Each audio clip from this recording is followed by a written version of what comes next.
Hello दोस्तों, स्वागत है आप सभी का मेरे YouTube channel dear math toppers में। दोस्तों, आप सभी को पता है कि एसएससी जीडी का जो एग्ज़ाम है वो जनवरी में शुरू होने वाली है। तो इसलिए मैं लाया हूँ आप सभी के लिए एसएससी जीडी के मोस्ट इंपॉर्टेंट क्वेश्चन जो प्रीवियस ईयर में भी पूछे जा चुके हैं और इसके आगे भी पूछने की पूरी संभावना है। तो प्लीज़ आप पूरी वीडियो को पूरी अंत तक देखिएगा। इससे पहले आपसे एक निवेदन है कि अगर आपने चैनल को सब्सक्राइब नहीं किया है तो प्लीज़ चैनल को सब्सक्राइब कर ले, जिससे कि अगली वीडियो की नोटिफिकेशन आपको मिल जाए। तो चलिए वीडियो को शुरू करते हैं। तो सबसे पहला क्वेश्चन है कि भारत में राष्ट्रीय आय का आकलन किसने किया था। तो इसका सही जो आंसर है वो है कि दादा भाई नौरोजी ने भारत में राष्ट्रीय आय का आकलन सबसे पहली बार किया था। चलिए हम बारी बारी से सभी ऑप्शन को भी देख लेंगे, क्योंकि एक क्वेश्चन में अगर 4 क्वेश्चन बन रहे हैं तो वो काफ़ी बेटर है अगर उस चारों क्वेश्चन का आपको डिस्कशन पता है तो फिलहाल दोस्तों मेरे पास बोर्ड तो नहीं है, इस कारण से मैं इस पर भी बताऊँगा। आप एक कॉपी कलम ले लें और इसे नोट कर लें, क्योंकि ये काफ़ी इंपॉर्टेंट है। अगर आपके परीक्षा में प्रश्न न आए फिर आप जवाब देना, कमेंट में आप जवाब रिप्लाई कर सकते हो कि सर कमेंट इस जो वीडियो का जो सेशन था इसका कोई बेनिफिट नहीं हुआ। आपके लिए 20 दिन का जो है 20 वीडियो का जो अति सीरीज है वो काफ़ी इंपॉर्टेंट आपके लिए साबित होने वाले हैं परीक्षा में। तो आप प्लीज़ वीडियो को पूरी देखिएगा। चलिए हम पहला ऑप्शन देख लेते हैं कि पीसी महालनोबिस। तो आपको पता है कि दूसरी पंचवर्षीय योजना जो है किसके मॉडल पर आधारित था। तो पीसी महालनोबिस के मॉडल पर आधारित था। क्वेश्चन पूछ सकता है आपसे कि दूसरी पंचवर्षीय योजना जो है वो किनके मॉडल पर आधारित था। तो इसका सही आंसर हो जाएगा पीसी महालनोबिस। प्रथम पंचवर्षीय योजना की जो अवधि थी वो कितनी थी। तो 1951 से 1956 तक, और दूसरी जो पंचवर्षीय योजना थी 1956 से 1961 तक था दूसरी पंचवर्षीय योजना की अवधि। चलिए सरदार वल्लभ भाई पटेल, तो आप जानते हैं कि इन्हें बारदोली की महिलाओं ने किसकी उपाधि दी थी। तो सरदार की उपाधि दी थी। चलिए अगला क्वेश्चन देख लेते हैं कि निम्न में से कौन सा देश पाक स्टेट से जुड़े हुए हैं। तो पाक स्टेट से इसका सही आंसर हो जाएगा भारत और श्रीलंका। चलिए और भी इसके बारे में जान लेते हैं कि क्या है। तो आपको पता है कि श्रीलंका का एक पुराना नाम क्या है। सियोल भी है। श्रीलंका का पुराना नाम क्या है, सियोल। इसके अलावा दूसरा जो ऑप्शन है उत्तर कोरिया एवं दक्षिण कोरिया। तो 38वीं समांतर रेखा किसे जोड़ती है। तो उत्तरी कोरिया को दक्षिणी कोरिया से जोड़ता है। आपसे क्वेश्चन पूछा जाएगा कि उत्तर कोरिया को दक्षिण कोरिया से कौन मिलाता है। तो 38वीं समांतर रेखा है। उसके अलावा भारत और पाकिस्तान के बीच की जो सीमा रेखा है वो कौन है। तो रेड क्लिफ रेखा है। रेड क्लिफ रेखा है जिसका निर्धारण 1947 में सर जॉन रेड क्लिफ ने किया था। आप ये भी ध्यान रखें कि भारत और पाकिस्तान के बीच की जो सीमा है कौन सी सीमा है। तो रेड क्लिफ है। ऐसे भी आप रख सकते हैं आप कि भारत और पाकिस्तान के बीच हमेशा भारत को युद्ध ही होता रहता है पाकिस्तान से, इसलिए वो रेड जोन में है। तो रेड क्लिफ है। और भारत और चीन के बीच की कौन सी सीमा रेखा है। तो मैकमोहन रेखा है जिसका निर्धारण जो है कब किया गया। तो 1913 में किया गया था मैकमोहन का, और 1947 में जो किया गया था वो रेड क्लिफ का है। तो आपने बाकी सारे ऑप्शन को भी देख लिए। सॉरी, इसका सही आंसर हो जाएगा भारत और श्रीलंका। अगला क्वेश्चन है कि भारत में पहली बार राष्ट्रव्यापी आपातकाल कब घोषित किया गया था। इसका सही आंसर है 1962 में। भारत में पहली बार राष्ट्रीय आपातकाल 1962 में घोषित किया गया था। कि 1966 जो है किस डिसीज से इम्पोर्टेंट है। तो आपको 1966 में आपको पता होगा कि पंजाब से अलग करके हरियाणा राज्य का गठन कब हुआ। तो 1966 में हुआ था। इसके अलावा जो है एक और इम्पोर्टेंट हुआ था कि मिस वर्ल्ड का खिताब जीतने वाली पहली भारतीय कौन थी। तो रीता फारिया थी, जिन्हें कब मिला गया था। 1966 में किसे मिला था, रीता फारिया को मिला था। इसके अलावा आप देख सकते हैं कि 1978 में क्या हुआ। तो दुनिया का पहला टेस्ट ट्यूब बेबी का जो जन्म हुआ था वो कोलकाता में हुआ था और 1978 में हुआ था। और 1978 में जो एक और इम्पॉर्टेंट चीज़ है जो आपको याद रखना है कि फीफा विश्व कप कहाँ शुरू हुआ था। तो अर्जेंटीना में शुरू हुआ था 1978 में। तो चलिए अगला क्वेश्चन को देख लेते हैं। अगला ऑप्शन को 1987। तो गोवा को राज्य का दर्जा कब दिया गया था। आपको पता होगा कि 1987 में किसे दिया गया था, गोवा को राज्य का दर्जा दिया गया था। चलिए अगला क्वेश्चन को देख लेते हैं कि मध्य प्रदेश में नेपा नगर किस वस्तु के लिए प्रसिद्ध है। तो इसका सही आंसर है कि अखबारी कागज के लिए प्रसिद्ध है। मध्य प्रदेश में नेपा नगर किसके लिए प्रसिद्ध है, अखबारी कागज के लिए।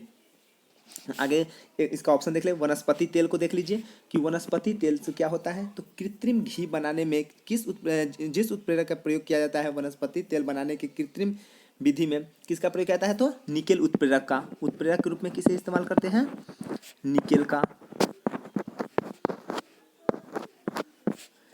इसके अलावा आप देख सकते हैं कि जो हो गया, इसके अलावा होजियारी कुछ खास नहीं है। और वस्त्र वस्त्र के बारे में आप जान लें कि आधुनिक ढंग से, चलिए वस्त्र कुछ इंपॉर्टेंट है इसलिए थोड़ा इसे नीचे स्क्रॉल कर लेते हैं। चलिए, तो आधुनिक ढंग से सूती वस्त्र का जो पहला मिल है वो कब खोला गया था? तो 1818 में है, कोलकाता के समीप फोर्ट ग्लास्टर में खोला गया था।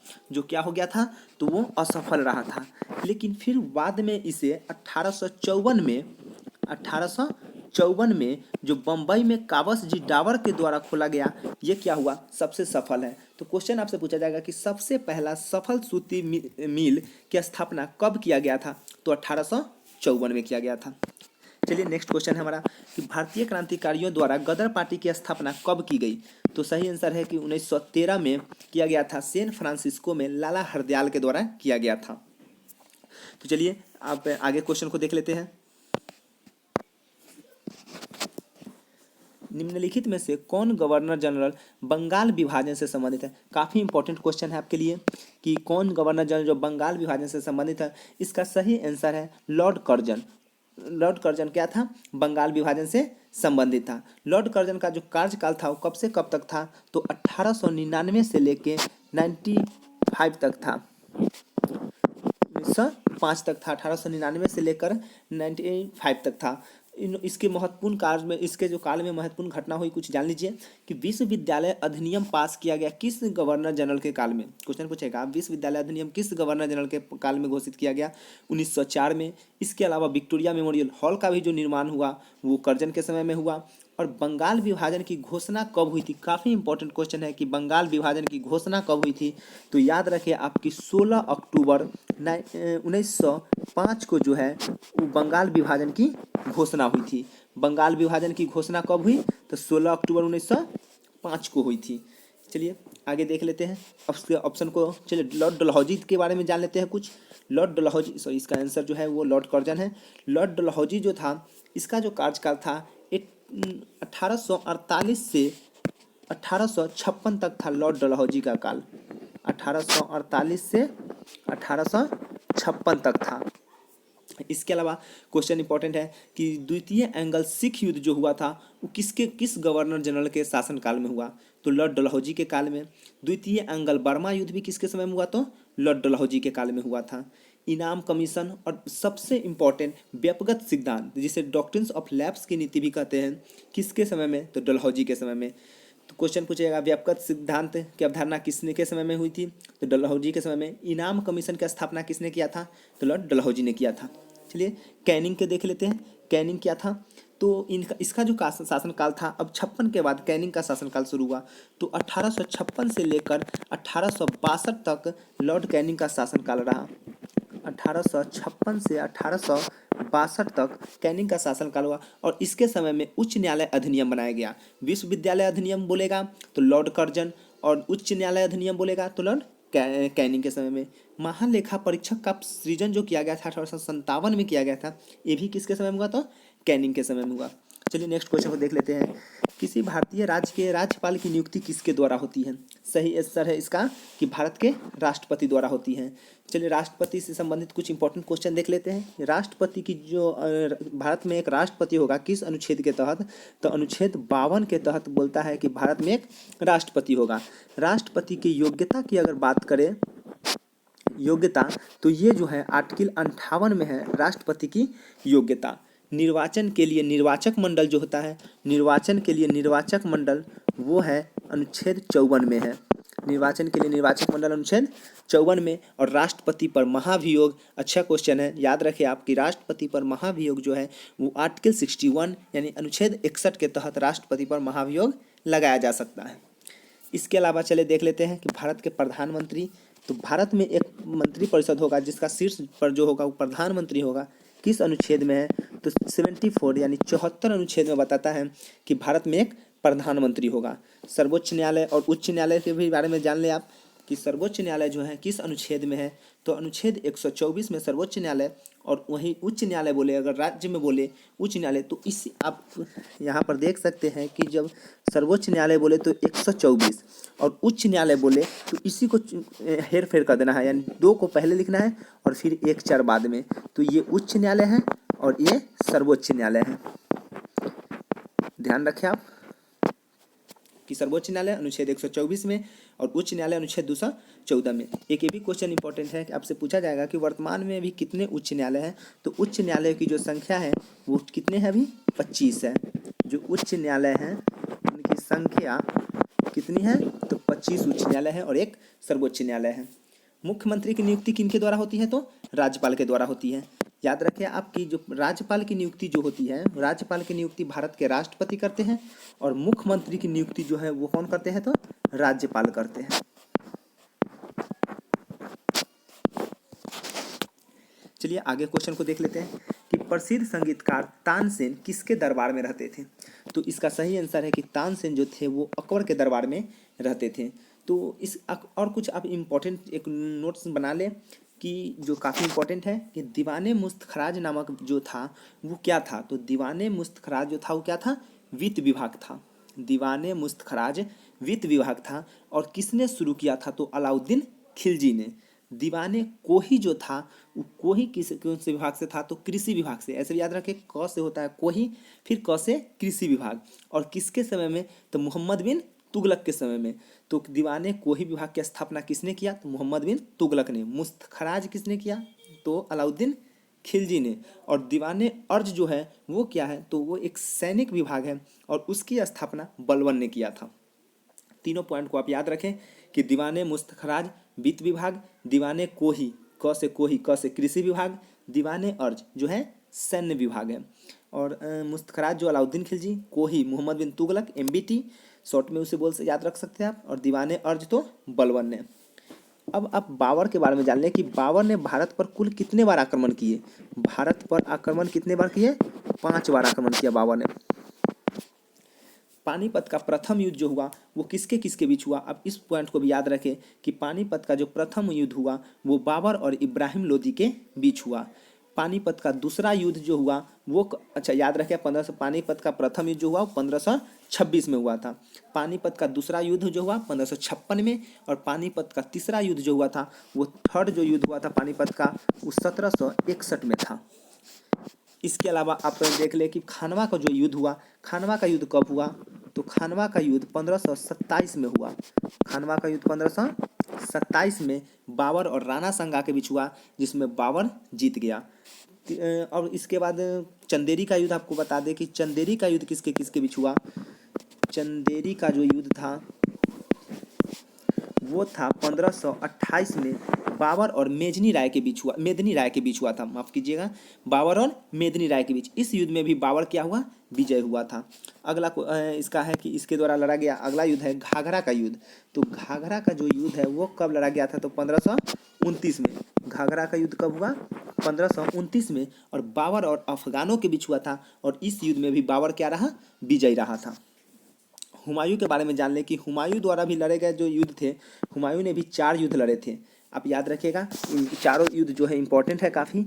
देवरा का युद्ध, देवरा का जो युद्ध हुआ था वो कब हुआ था, तो 1531 में हुआ था देवरा का युद्ध।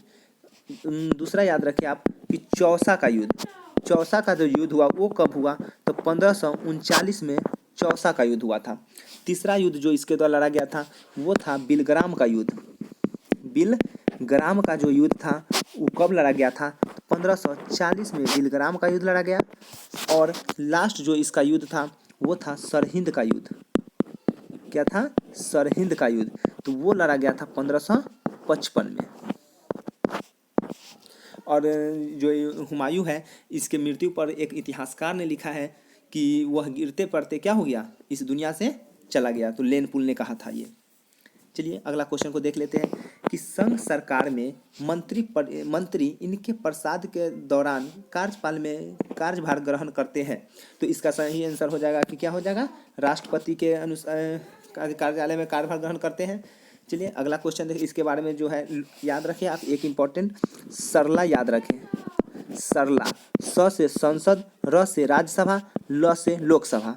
सरला जो इसका जो ट्रिक है 79, 80, 81, यानी अनुच्छेद 79 में जो है संसद है, अनुच्छेद 80 में है राज्यसभा, और अनुच्छेद 81 में जो है लोकसभा है। बाकी बात आप राष्ट्रपति और प्रधानमंत्री के बारे में पीछे देख चुके हैं। चलिए अगला क्वेश्चन है कि सूफी परंपरा में पीर से क्या आशय है। तो पीर का मतलब होता है कि सूफियों का गुरु। पीर का क्या मतलब होता है? सूफियों का गुरु। अगला क्वेश्चन है, गुरु गोविंद सिंह द्वारा खालसा पंथ की स्थापना कब किया गया था? इसका सही आंसर है 1699 में। 1699। चलिए एक चीज़ और आपको बता दें कि गुरु अर्जुन देव को जो है फांसी किसने दिया था? तो जहांगीर ने दिया था। आप ऐसे याद रख सकते हैं, फांसी दो सी गुरु को दिया गया था, एक अर्जुन देव को और एक तेग बहादुर को। तेग बहादुर को। तो आप ये भी जानते हैं कि एक जहांगीर ने दिया था और एक औरंगजेब ने। तो ध्यान रखें, जहाँ पर अ से स्टार्ट है इसका अंत कभी अ से नहीं होगा, शुरुआत कभी अ से नहीं होगा। यानी इस अर्जुन देव को दिया, औरंगजेब ने नहीं दिया, तो बच गया किसने? तो जहांगीर ने। और इस तेग बहादुर को, इनका तेग बहादुर जी को किसने दिया? तो औरंगजेब ने दिया था, औरंगजेब ने। तो याद रखें ऐसे आप कि अ वाला से जो शुरुआत है उसका शुरुआत अ से नहीं होगा। तो बच गए वो कौन? औरंगजेब बच गया। तो औरंगजेब ने दिया तेग बहादुर को, अर्जुन देव को जहांगीर ने दिया। दोस्तों मैंने पहले ऐसे ही 10 क्वेश्चन को आपको डिस्कशन कराया था ऑप्शन सही। अगर आपको ये पसंद आया हो तो आप कमेंट में ज़रूर बताएं। अब मैं बाकी के क्वेश्चन जो है सिर्फ आंसर उसका बता देता हूँ। अगर आप बताएंगे तो अगली बार से भी मैं सिर्फ या तो डिस्कशन के साथ बता दूंगा या फिर सिर्फ आंसर बताते चलूँगा। चलिए हमारा अगला क्वेश्चन है कि शिवाजी ने मुगलों के विरुद्ध कौन सी युद्ध नीति अपनाई थी? इसका सही आंसर है गुरिल्ला का युद्ध। गुरिल्ला का युद्ध जो है किसने अपनाई थी? तो शिवाजी ने मुगलों के विरुद्ध जो युद्ध पद्धति अपनाई थी वो कौन थी? तो गुरिल्ला का युद्ध था। अगला क्वेश्चन है, जनवरी 2017 में किसे अमेरिकी संस्था रॉक फेलर फाउंडेशन का अध्यक्ष नामित किया गया? चलिए तो ये क्वेश्चन जो है 2017 का है, तो ये अभी इंपॉर्टेंट नहीं है, तो इसलिए इस क्वेश्चन को हटा देते हैं। अगला क्वेश्चन, किसके कार्यकाल में फतेहपुर सीकरी का निर्माण किया गया था? तो अकबर के समय में फतेहपुर सीकरी का निर्माण किया गया था। ताजमहल का निर्माण किसने कराया था? तो शाहजहां ने किया था। और ताजमहल का जो वास्तविक उसका जो अतिथि था वो कौन था वास्तुकार? तो उस्ताद ईसा था। रजिया के बारे में, रजिया बेगम, तो यह क्या थी कि पहली जो थी वो मुस्लिम महिला शासिका थी। चलिए अगला क्वेश्चन देख लेते हैं, भारत छोड़ो आंदोलन के बारे में कौन सा कथन सही है? कि भारत छोड़ो या पूर्ण रूप से अहिंसावादी आंदोलन था, गलत बात है। इसका सही आंसर है कि इस मुस्लिम लीग ने इस आंदोलन में भाग नहीं लिया था। भारत छोड़ो आंदोलन के बारे में कौन सा कथन सही है कि मुस्लिम लीग ने इसमें भाग नहीं लिया था, ये बात इसका सही है। चलिए अगला क्वेश्चन देख लेते हैं, प्रथम मुस्लिम महिला शासक कौन थी? जैसा कि आपको बताया अभी मैं कि रजिया सुल्तान जो थी क्या थी? प्रथम महिला शासिका थी। और इसकी मृत्यु कब हो गई थी? तो कैथल में डाकुओं के द्वारा कर दिया गया था। अगला क्वेश्चन है कि संगमरमर के लिए प्रसिद्ध मकराना की खान कहाँ है? बहुत इंपॉर्टेंट क्वेश्चन है। मकराना की खान जो है कहाँ है? तो मकराना की खान कहाँ है? राजस्थान में है। मकराना की खान कहाँ है? राजस्थान में है। उसके बाद आप इसके जो ऑप्शन है वो काफ़ी इंपॉर्टेंट है। अगर मैंने बता चुका हूँ कि अगर आपको वीडियो जो है डिस्कशन के साथ अगर पसंद आई हो तो प्लीज़ आप एक बार कमेंट कर दें, मैं अगले बार से हर ऑप्शन का डिस्कशन करा दूंगा। फिर अगला क्वेश्चन है, राज्यसभा और लोकसभा में किसकी बिल पर समझौता न होने पर मामला सौंपा जाता है? सही आंसर है कि राज्यसभा और लोकसभा की संयुक्त बैठक को सौंपा जाएगा। किसको सौंपा जाएगा? राज्यसभा और लोकसभा की संयुक्त बैठक को। अगला क्वेश्चन है, संघ लोक सेवा आयोग का सदस्य कार्यकाल का भार कितनी अवधि तक उठा सकता है? इसका सही आंसर है कि 6 साल या 65 साल, जो पहले पूरा जाएगा उसका। तो 6 साल या 65 साल की उम्र तक जो भी पहले पूरी हो जाए। अगला क्वेश्चन, तारापुर परमाणु संयंत्र कहाँ स्थित है? तो तारापुर महाराष्ट्र में है। महाराष्ट्र में है। तारापुर परमाणु संयंत्र कहाँ है? स्थित महाराष्ट्र में। कूडनकुलम कहाँ है? तमिलनाडु में है। कूडनकुलम कूडनकुलम कहाँ है? तो तमिलनाडु में है। इसे याद रखें आप। पूछेगा कैगा कहाँ है? तो कर्नाटक में है। कर्नाटक में कौन सा है? कैगा है। चलिए अगला क्वेश्चन को देख लेते हैं, इस समय भारतीय कागज मुद्रा कितने मूल्य वर्ग में मुद्रित की जाती है? तो सही आंसर है इसका कि 7 मूल्य वर्ग में अंकित की जाती है। मूल्य वर्ग में अंकित है। अगला क्वेश्चन है कि वह कौन से भारतीय राज्य हैं जिन्होंने एक अंतर्राष्ट्रीय संगठन का प्रतिनिधित्व करते हुए यूएस के अल गोर के साथ नोबेल पुरस्कार की भागीदारी की है? तो इसका सही आंसर है राजेंद्र पचौरी। ये जो है ये स्टैटिक्स का क्वेश्चन है तो इंपॉर्टेंट हो सकते हैं, लेकिन करंट अफेयर में ये ऐड नहीं होंगे। अगला क्वेश्चन है, समाज सेवा के लिए रेमन मैग्सेसे पुरस्कार किसके द्वारा प्रारंभ किया गया? तो आंसर है फिलीपींस की सरकार के द्वारा दिया जाता है। रेमन मैग्सेसे पुरस्कार किसके द्वारा दिया जाता है? तो फिलीपींस की सरकार के दिया जाता है, सरकार के द्वारा। हमारा अगला क्वेश्चन है कि कावेरी जल की भागीदारी जो है किनके बीच एक विवाद है? तो कावेरी जो जल विवाद है वो कर्नाटक और तमिलनाडु के बीच है। तो इसका सही आंसर हो जाएगा तमिलनाडु और कर्नाटक। ऑप्शन नंबर सी जो है कावेरी जल विवाद है जो कहाँ है, तमिलनाडु और कर्नाटक के बीच है। अगला क्वेश्चन, रॉड लेवर का नाम आप किस खेल के साथ जोड़ते हैं? क्वेश्चन पूछेगा कि रॉड लेवर किस खेल से संबंधित है। इसका जो सही आंसर है वो है लॉन टेनिस। रॉड लेवर का नाम किस खेल के साथ है जुड़ा हुआ है, तो लॉन टेनिस के साथ। अगला क्वेश्चन, पंचशील के सिद्धांत का प्रस्तावक कौन है? तो इसका जो है महात्मा बुद्ध जो दिए थे वो पंचशील नामक सिद्धांत दिए थे। इसका सही आंसर हो जाएगा महात्मा बुद्ध। आगे आएंगे, क्वेश्चन देख सकते हैं, 12 अप्रैल 1944 को सुभाष चंद्र बोस ने एक नगर में भारतीय राष्ट्रीय सेना का झंडा फहराया था। वह नगर इस समय किस राज्य में है? तो इन्होंने जो है वो किससे लिया था? तो अंडमान और निकोबार द्वीप समूह जो था वहीं पर इन्होंने क्या किया था? तो झंडा फहराया था, भारतीय सेना का परचम लहराया था। अगला क्वेश्चन है कि भारत के नियंत्रक एवं महालेखा परीक्षक का कार्यकाल कितने वर्षों का होता है? मैंने पिछली भी आप देख चुके हैं क्वेश्चन में कि कैग जो है उन्हीं को बोलते हैं नियंत्रक एवं महालेखा परीक्षक। तो उनका कार्यकाल जो होता है 6 वर्ष या 65 वर्ष, जो अवधि पहले पूरी हो जाए। भारत का प्रथम मुख्य चुनाव आयुक्त कौन था? सही आंसर है सुकुमार सेन। भारत का प्रथम मुख्य चुनाव आयुक्त कौन था? तो सुकुमार सेन है। उसके बाद आप क्वेश्चन देख सकते हैं कि सर्वोच्च न्यायालय के न्यायाधीश के सेवानिवृत्ति की आयु कितना है? तो 65 वर्ष हो जाएंगे। नेक्स्ट क्वेश्चन, महात्मा गांधी के राजनीतिक गुरु कौन है?